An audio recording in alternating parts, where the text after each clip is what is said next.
Hi everyone. Today we're going to learn one of the most solid, yet one of the most exciting and attacking openings in chess, the London system. So, I'm going to reverse engineer the whole process and I'm going to start with our desired position. This is sort of what we would like to approach and achieve the dream position for the London player. Now, you can notice a few things. Firstly, the pawn structure like this is like a pyramid, which is very, very crucial to remember. Everything is pointing towards the d4 pawn, everything is safe and solid. Then we have this all-star bishop on the d3 square working on these diagonals and defending the light squares, which are sort of holes now that we have so many pawns on the dark squares. These pawns are like wedges, which defend everything on the dark squares. The bishop in the middle does on the light square, so they complement each other. Very, very important thing. The second thing you would notice is that this knight has jumped forward. And the idea is to simply open up the f3 square for the queen, from where it will probably rotate to h3 and try to create kingside threats. You may also just throw your pawns forward at some point, maybe. In such lines, you're really not going to castle kingside. You're probably just going to either keep the king in the center or go to the queen side. So, this is sort of the amazing position. Let's backtrack a few moves. Now we're going to go move pawn to d4. This is the opening move. Now, they can copy with d5, or they can play knight f6. Let's say they play pawn to d5, knight f6 will be covered a bit later. We'll play bishop f4, knight f6, let's say, and he'll play e3. So we just bring the bishop out and then seal the door shut. Here, c5 is a very, very nice move, very demanding move also. And here there are many moves which are candidates for you, of course. c3, knight f3, and knight d2. All of them are a part of the system, but sort of two of them have some sort of flaw. If you play the move knight to f3, there is some sort of a flaw which I will explain a bit later, but the correct move here is to play knight d2, the most precise option. And let's say they play knight c6, we'll play c3 for example, or knight f3, they'll play e6, we'll play c3, let's say they play bishop e7, and I'll play bishop e3. Simply getting to the exact position we were. This is sort of the way we can play.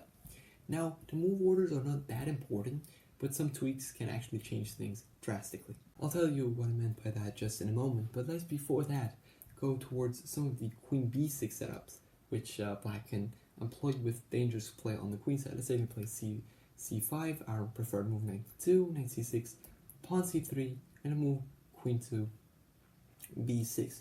Here, we would always try to play queen b3. We should defend the pawn, because if we do not, everything falls apart. We cannot gambit the pawn.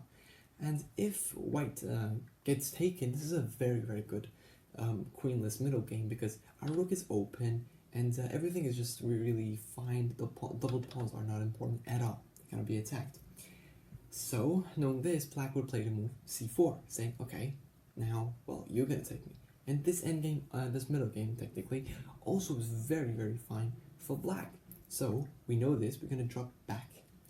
And you may say, why didn't we go queen c2 in one move?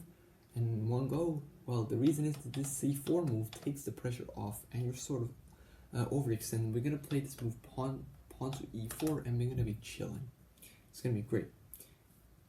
Now on that move order issue, if instead of the move knight d2, a move like, for example, pawn c3 is played, then we're going to play this move knight c6, knight f3, and then queen b6.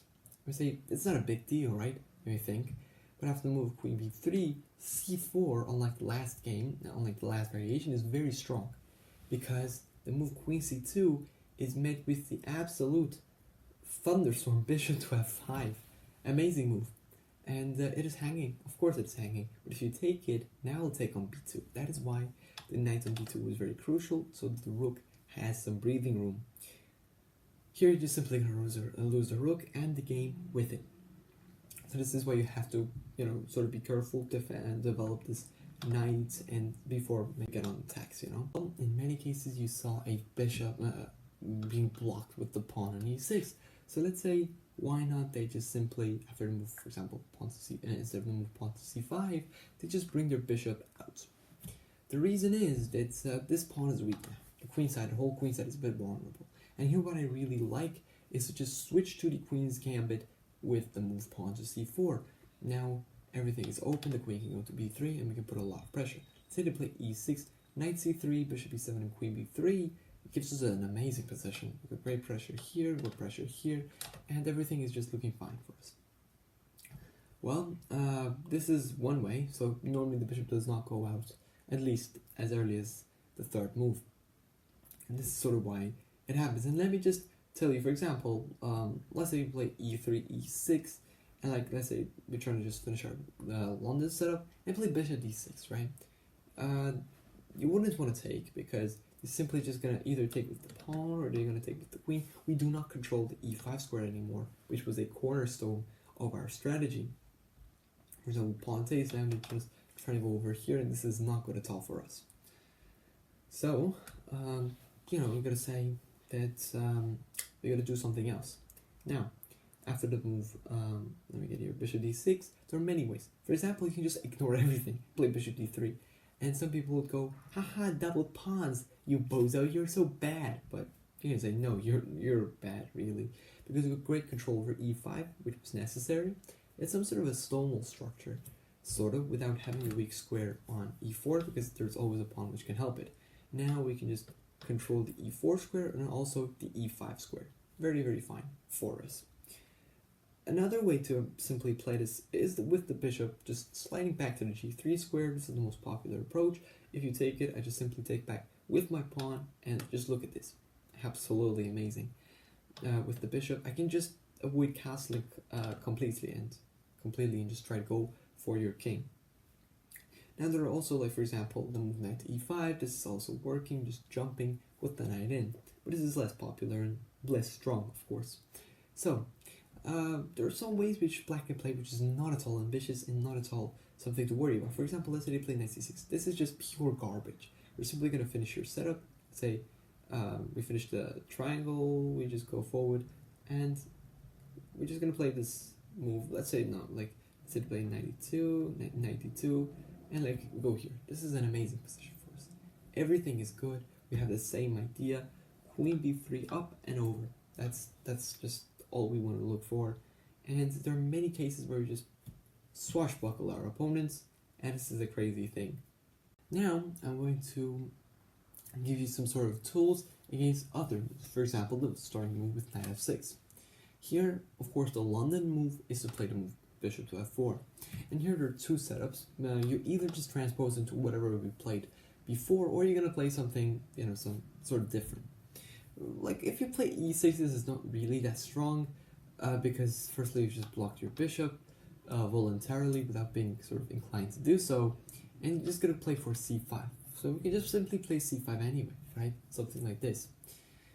This is something very interesting, but you've got ways, for example, to just play e3, very solid way to transpose sort of into the London, or you can just simply push the pawn and be more ambitious. Say, okay, I'll play knight c3 and pawn to e4, which is also a very viable approach.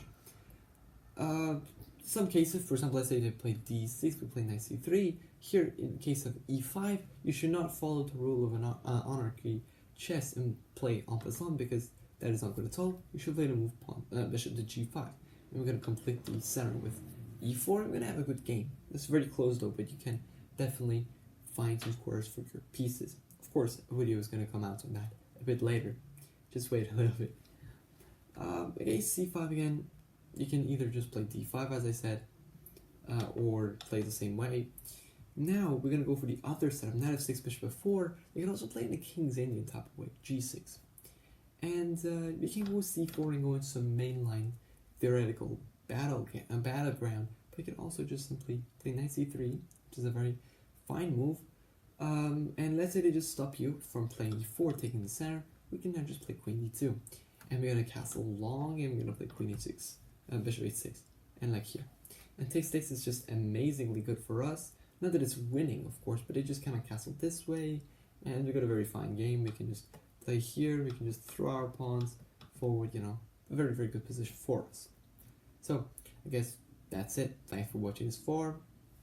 I hope you enjoyed this video. If you like some similar attacking chess, you can watch my video on the Stonewall defense and the Stonewall setup with the black pieces most exclusively. And yeah, thanks for watching this far. See you later. Take care.